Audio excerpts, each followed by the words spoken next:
오토 캠핑을 하거나 차박하시는 분들 이런 생각 한 번쯤은 꼭 해보셨을 것 같습니다. 차가 조금만 더 컸으면. 아웃도어 활동을 즐기다 보면 장비가 자연스럽게 하나둘 늘어가잖아요. 장비가 늘어간 거를 차에 넣다 보면 이렇게 저렇게 테트리스를 쌓게 되는데 이것도 보통 어려운 일이 아니거든요. 그러면 얼마나 커져야 만족할 수 있을까요? 지금 저는 우리나라에서 가장 큰 SUV를 타고 차박을 가는 중입니다. 자, 이렇게 차가 커졌을 때 어떤 점들이 더 편리해지는지, 또 혹시 불편한 점은 없는지 정리해서 알려드리겠습니다. 저는 2차 저차 의차 김승환이고요. 좋아요와 구독, 댓글은 컨텐츠 제작에 큰 힘이 됩니다.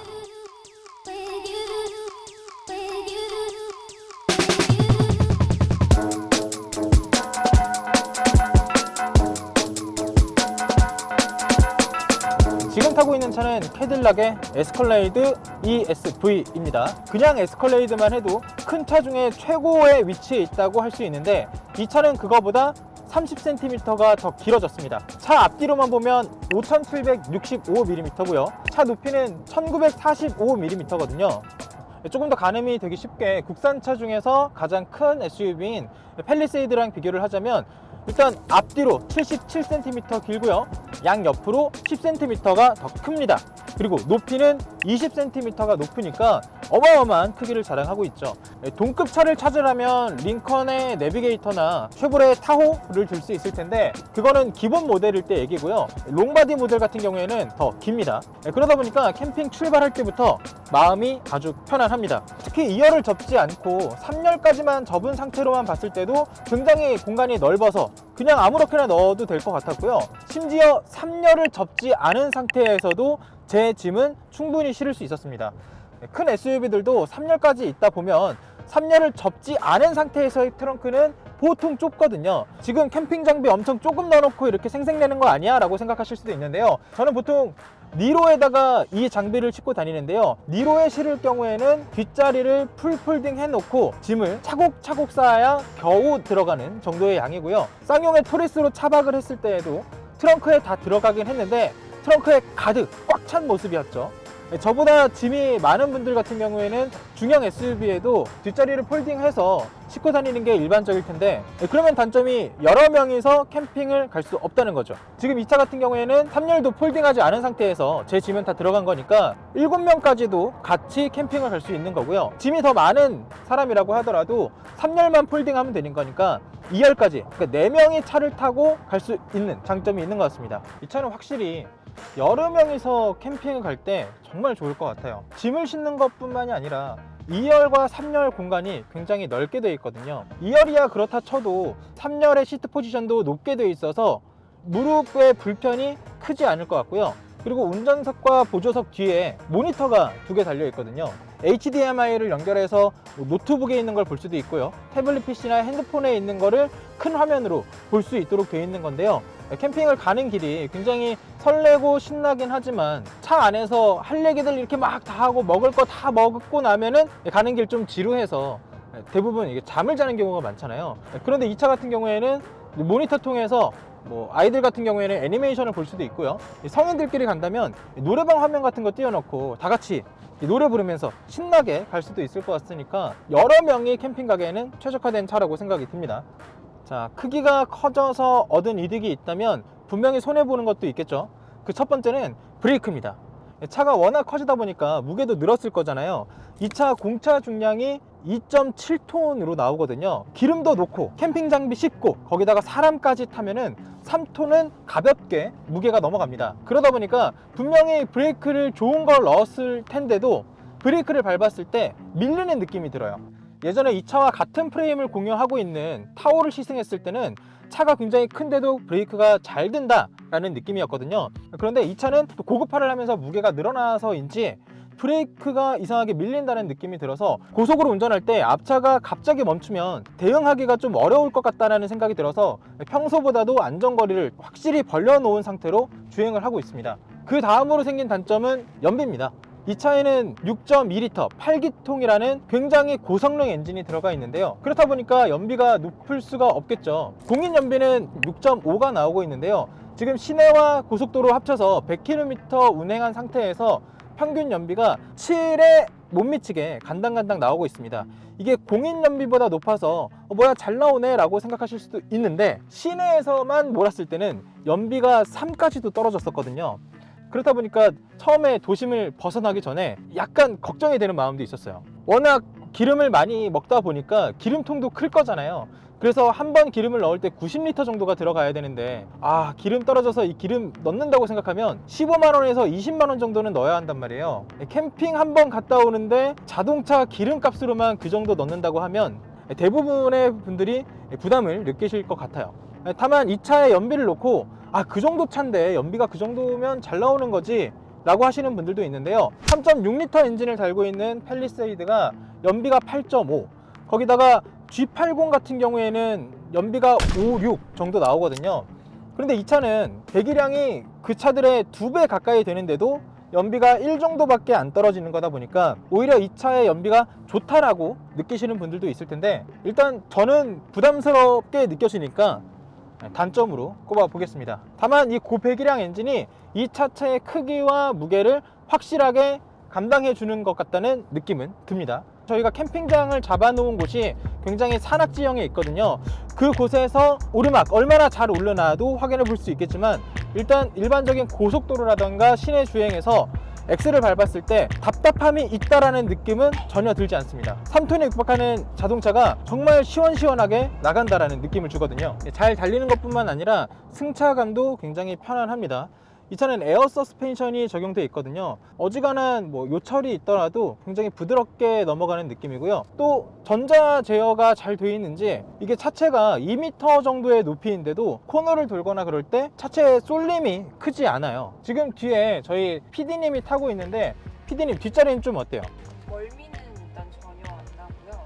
아까 핸들이 이렇게 많이 확확확 뛸 때는 조금 몸이 흔들거리는 느낌은 있는데, 그게 막 심하거나 막 엄청 휘청거리는 느낌은 아니었고, 방지턱 넘을 때 되게 부드러워요. 그쵸, 방지턱이나 요철 넘을 때 특히 뒷좌석이 엉덩이 이렇게 들썩거리게 마련이잖아요. 아무래도 이 정도 차를 사는 분들의 경우에 혼자서 캠핑을 다니는 분들보다는 가족이라던가 친구들과 같이 갈 걸 염두에 하시는 분들이 많을 것 같은데요. 차체 제어가 잘 되어 있고 승차감이 좋다고 하더라도 SUV 같은 경우에는 보통 앞좌석만 부드럽게 되어 있고 뒷좌석은 통통 튀는 경우가 많은데, 이 차 같은 경우에는 뒷좌석도 승차감이 좋도록 세팅이 되어 있어서 특히 어린아이들이 있는 집이라면 아이들의 멀미도 조금 잡아줄 수 있을 것 같고요. 애들이 가면서 잠이 들더라도 불편하지 않게 갈 수 있을 것 같다는 생각이 듭니다. 다만 운전자한테는 다소 불편할 수 있는 단점도 있는데요. 이 차의 주행 보조 시스템이 썩 좋은 편이 아닙니다. 지금 고속도로에서부터 계속 틀었다 껐다를 반복하면서 하고 있는데 속도는 나름대로 가다서다를 잘 해주는 것 같아요. 그런데 문제는 조향이 불안정합니다. 최근에 나온 주행보조 시스템 보면 마치 사람이 운전하는 것처럼 차선에서 가운데를 딱 지키면서 안정적으로 가주잖아요. 근데 이 차는 주행보조 시스템을 켜놓고 핸들을 놓은 상태로 주의를 기울이지 않으면 차가 왼쪽으로 기우뚱, 오른쪽으로 기우뚱 하면서 가는 걸 확인할 수 있습니다. 이 차의 그 차선 유지 시스템이 차선의 중앙을 물고 가는 게 아니라 왼쪽 차선을 벗어날 것 같으면 오른쪽으로 넣어주고, 오른쪽 차선을 벗어날 것 같으면 왼쪽으로 넣어주고, 이렇게 세팅이 되어 있기 때문에 차선을 벗어나는 경우는 흔치 않지만 휘청휘청 하면서 가게 돼요. 그러면 불안할 수밖에 없겠죠. 물론 주행보조 시스템이 잘 되어 있다고 하더라도 주의를 기울여야 하지만, 이게 조금 더 잘 되어 있다면 가족이랑 이야기를 나누거나 가족이랑 뭔가 눈을 마주칠 때 조금 더 여유가 생길 텐데, 운전을 하는 아빠 혹은 엄마 입장에서는 다른 가족들과 눈을 맞추면서 커뮤니케이션 하기 부족하다는 단점이 있습니다. 그리고 이 차 사운드 시스템도 굉장히 좋아요. AKG 사운드 시스템이 적용되어 있는데 스피커가 36개나 들어가 있습니다. 지금 제 머리 뒤에도 앰프가 달려 있어서 노래를 들을 때 뒤에서도 막 진동과 함께 빵빵 하는 그 바운스가 전해지더라고요. 이건 긴 말 필요 없겠죠? 직접 들어보겠습니다. 제가 여러 가지 차를 타면서 오디오 시스템에 감탄했던 게 두 개가 있었거든요. 첫 번째가 볼보에 적용되어 있는 뱅앤올룹슨 시스템, 두 번째가 쉐보레 타호에 적용되어 있는 보스 오디오였어요. 그런데 이 차도 세 번째로 감명받은 차가 됐습니다. 풍부한 음량도 음량인데 베이스가 굉장히 기본적으로 잘 잡혀 있어서 이게 차 문이라던가 핸들로 그 빵빵거리는 진동이 되게 전달이 오거든요. 그래서 30대가 이 차 사기엔 너무 비싸니까 뭔가 흥이 많은 분들이 간다면 클럽 음악이나 댄스 음악 틀어놓고 가면 차에서 다 같이 덩실덩실하면서 갈 수도 있을 것 같다는 생각이 드네요. 그리고 이 차에는 굉장히 놀랄만한 편의 장비가 하나 있는데요. 이 가운데 콘솔 박스를 열면 뚜껑 대비 뭔가 초라해 보이는 공간이 나와요. 근데 이 공간이 냉장고입니다. 여기 버튼이 있는데 이 버튼을 통해서 냉장고를 켜고 끌 수 있거든요. 지금 단순히 그냥 온도를 잡아주는 보온 기능이 아니라 이 벽이 시원해요. 그러다 보니까 캠핑 다닐 때 뭐 고기 같은 거 넣어도 좋을 것 같고요. 음료수나 술 같은 거 넣어놔도 가서 먹을 때 바로 시원하게 먹을 수 있으니까 쏠쏠한 도움이 될 것 같습니다. 진짜 캠핑 갈 때는 이게 제일 부러운 것 같아. 아이스박스. I don't know. Why don't you drop dead?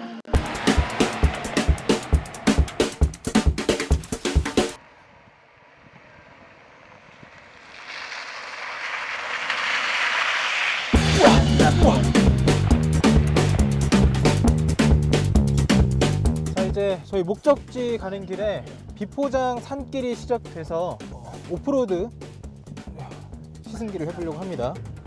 사실 제가 이 차를 가지고 캠핑을 오면서 가장 걱정했던 부분이 이 구간이었어요. 지금 화면으로는 경사가 안 높아 보일 수 있는데요. 저희가 목적지로 삼은 캠핑장이 해발 800m에 있거든요. 차가 워낙 크다 보니까 불안할 수 있겠다 생각했던 거거든요. 앞뒤로 길다 보니까 회전 반경이 안 나올 수도 있고요. 양 옆으로 폭이 크다 보니까 또랑 같은 게 있다면 빠지기도 쉬울 거고, 나뭇가지 같은 것들이 나와 있는 거에 차가 긁힐 위험도 높기 때문입니다. 특히 이 차가 오프로드 길에서 가장 취약한 거는요, 이 본네트가 굉장히 높게 올라와 있으면서 수직으로 쭉 뻗었다가 꺾여서 내려간단 말이에요. 그러다 보니까 운전자 입장에서는 차의 아랫부분이 잘 안 보입니다. 그래서 저 앞에 있는 길을 보고 그 길을 예상하면서 핸들을 조향하면서 가야 하기 때문에 굉장히 불안할 수밖에 없습니다. 보통 큰 SUV들도 본네트는 살짝 아래로 기울게 만드는 게 일반적이거든요. 그거는 높은 차체에서도 아래를 잘 확인할 수 있도록 해놓은 건데, 지금 에스컬레이드 같은 경우에는 본네트가 앞으로 쭉 뻗은 상태에서 아래로 뚝 하고 수직으로 꺾여서 내려갑니다. 그래서 운전자 시야에서는 운전자 기준 2, 3m 앞까지만 길이 확인되고 나머지는 상상하면서 가야 되는 거예요. 그러니까 2, 3m 앞에서 본 길을 내 밑에 있다고 상상하고 가야 하는 거죠. 그래도 다행히 캐딜락에서 이런 불편을 알았는지 이 차 전면부에 카메라를 하나 달아줬습니다. 그리고 그 카메라를 통한 영상은 계기판에 나올 수 있도록 되어 있는데요. 그냥 운전자 눈으로만 봤을 때는 3m 정도 앞까지 밖에 길이 보이지 않는다면 계기판에서는 한 1m 앞까지의 길이 화면으로 확인이 됩니다. 이게 없었으면 아마 이 차 가지고 정말 좁은 길 그리고 험난한 오프로드를 가는 건 굉장히 어려운 일이었을 수 있다고 생각이 됩니다. 그리고 이 화면이 지금 제조사 측 설명으로는 4K 이상이라고 하는데, 화면을 이렇게 만들어 놨다고 해도 화질이 안 좋으면 실제로 사용하기는 어려울 수 있잖아요. 화질이 굉장히 좋아요. 계기판 옆에 인포테인먼트 시스템으로 들어가면요, 지금 나오고 있는 전면부 뿐만 아니라 이 전면부를 광각으로 볼 수도 있고요, 위에서 전면부를 바라볼 수도 있게 해줘서 이렇게까지 한다면 이 차 폭을 감당할 수 있을 정도의 길이라면 큰 위험 없이 갈 수 있을 거라고 생각합니다. 이게 측면까지 보일 수 있어서 양쪽에 차를 긁을 만한 위험 요소가 있는지 없는지 또 확인할 수 있는 거겠죠. 그리고 이 화면 너무 마음에 드는 게요, 야간에는 야간 모드로도 볼 수 있어요. 이 화면을 나이트 비전으로 바꾸면 야간 투시경으로 보는 것처럼 정면을 보여주기 때문에 오히려 이 카메라 덕분에 야간 오프로드 코스에서는 더 안전하게 갈 수도 있겠다라는 생각이 듭니다. 근데 이런 카메라 같이 보조 시스템이 있다는 건 정말 좋은 일이긴 한데요, 이게 차가 워낙 크다 보니까 힘들긴 하다. 도착해서 텐트 치고 하다 보니까 밖이 너무 어두워져서 야외 추가 촬영은 어려울 것 같아서 이렇게 설명을 드립니다. 일단 지금 이 텐트 안에선 저희 스태프들이 잘 거고요, 저는 차에서 잘 수 있도록 세팅을 마쳤는데요, 3열 시트를 접고 나니까 굳이 2열 시트까지 접지 않더라도 사람이 누울 만한 공간이 충분하게 나오는 것 같더라고요. 그래서 밑에 매트를 깔아서 잘 준비를 맞춰놨고요. 이게 혹시 2열 시트까지 접으면 조금 더 편하게 잘 수 있지 않을까라는 생각이 들어서 2열 시트도 접어보긴 했는데 3열 시트랑 2열 시트 사이에 약간의 틈이 있어서 2열 시트를 접더라도 지금 제가 당장 편하게 잘 수 있는 상태는 아닌 것 같더라고요. 에스컬레이드로 차박을 하려면 어쨌든 그 틈을 메울 만한 뭔가를 덧대야 할 것 같기는 했습니다. 자, 이제 저는 식사를 하고 자고 일어나서 최종 정리와 평가를 해드리겠습니다. 다녀오겠습니다.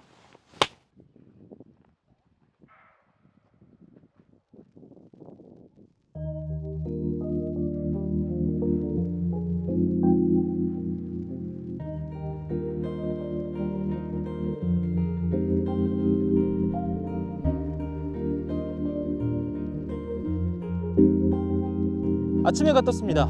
자, 일단 지금까지 했던 차박 중에선 가장 편안하게 잤던 것 같아요. 일단 기본적으로 양 옆에 폭이 지금 1인용 매트 2개를 깔아놨는데도 공간에 약간 여유가 있거든요. 그 정도로 양쪽으로 공간이 넓어서 두 사람이 자게 해도 충분하겠다 싶을 정도였어요. 다만 지금 3열만 눕혀놓고 매트를 깔았잖아요. 그래서 누웠을 때 177cm 남성 기준에서는 약간 길이가 모자란데 라는 생각이 들었거든요. 실제로 재보니까 3열까지 접었을 때 길이가 175cm 정도 나왔습니다. 딱 2cm 차이인데 그게 은근히 불편하더라고요. 다리를 쭉 뻗지를 못하니까. 그래서 저는 자다가 중간에 2열까지 접어서 공간을 추가로 확보를 했는데요. 그 사이에 약간 틈이 있어서 불편한 부분이 있죠. 그 부분에 베개를 놓고 자니까 크게 불편함은 느껴지지 않았습니다. 자, 거기에 이거 보세요.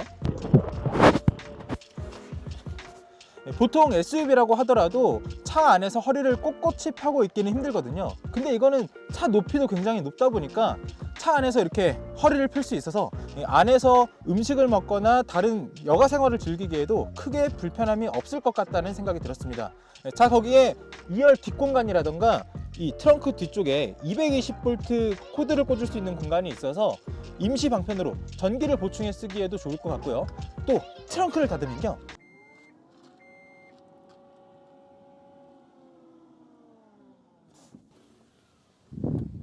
이렇게 뒷창문만 열 수도 있거든요. 그러니까 비 오는 날도 창문 닫고 있으면 습하고 답답하잖아요. 이렇게 문을 열고 공기를 쐬거나 자연 경관을 볼 수 있어서 공간적인 면이나 편리함에 있어서 지금 이 차보다 차박하기에 좋은 차가 있을까? 라는 생각이 분명히 들었습니다. 자, 그런데 제가 차박을 엄청 좋아하고 캠핑을 즐겨 한다고 하더라도 이 차를 사라고 하면 고민이 좀 될 것 같아요. 일단 이렇게 큰 차체와 좋은 편의 기능에 따라오는 가격이 망설이게 하는 첫 번째 이유입니다. 1억 6천만 원이 넘어가니까 이 차를 오프로드에 막 타고 다니기에는 부담이 있을 수밖에 없을 것 같아요. 거기다가 가장 큰 문제는 이런 큰 차체에 반대급부로 따라오는 이동의 불편함이죠. 지금 차가 워낙 크다 보니까 오프로드를 가다 보면은 잔기스가 생길 수밖에 없고요. 그게 꼭 아니더라도 차가 사고가 나진 않을까, 저는 걱정이 많이 되더라고요. 특히 이런 오프로드 길은 외통길인 경우가 많아서 이 차 하나만 갈 때는 문제가 안 되더라도 혹시라도 마주오는 차를 만나게 되면 진짜 오도 가도 못하는 상황이 발생할 수 있기 때문에 상당히 불편할 것 같았습니다. 차가 커서 아무리 캠핑 가서 편하고 놀기 좋다고 하더라도 이게 이동이 불편해 버리면 오히려 캠핑을 더 안 가게 하는 상황이 발생할 수도 있는 거잖아요. 여러분은 차박이나 캠핑 갈 때 어느 정도의 사이즈가 가장 적절하다고 생각하시나요? 여러분이 이용했던 차 중에 이 차 좀 편하더라 하는 거 댓글에 알려주시면 많은 분들한테 도움이 될 수 있을 것 같습니다. 자, 지금까지 2차 저차 의차 김승환이었습니다. 고맙습니다.